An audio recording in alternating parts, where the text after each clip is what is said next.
Start by thanking Senator James Langford, who you all know is on point for negotiating with our colleagues on the other side of the aisle for the work he's doing, and my colleagues here who are also having discussions trying to get to a good outcome.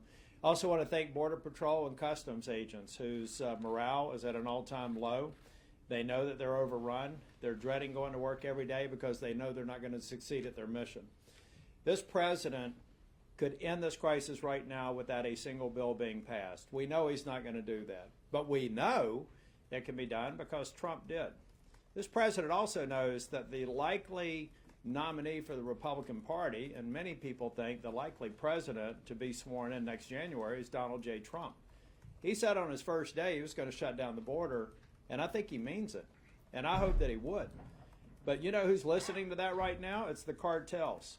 And if you don't think that they're going to ramp up their advertising and try to double the flows that are already 4 times the Trump-era flows, then you're crazy. And that's exactly why President Trump's willing to go further, because he knows he's already got a political problem, and it's going to get a lot worse. But let's not talk about the politics where he's already losing. Let's talk about the threat. I'll leave you with this, and I really haven't seen much attention paid to this, but the last time I went to the border at about 1 a.m., I stood on the Rio Grande River, right maybe about 5 or 6 feet shy of a fluorescent arrow, with coyotes across the river saying, "We're coming."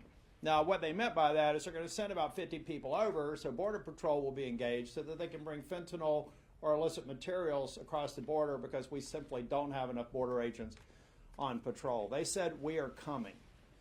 Now, 1.5 million people have crossed the border over the last 2 years that are so-called known gotaways. We know they came here. People don't go back to Mexico once they cross the Rio Grande River. They do everything they can.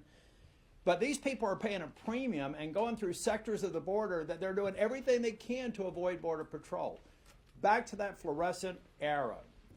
If they didn't have a bad record, if they weren't somebody who was a threat to the homeland, why on earth would they pay money to go through some of the most dangerous sections of the border to evade apprehension?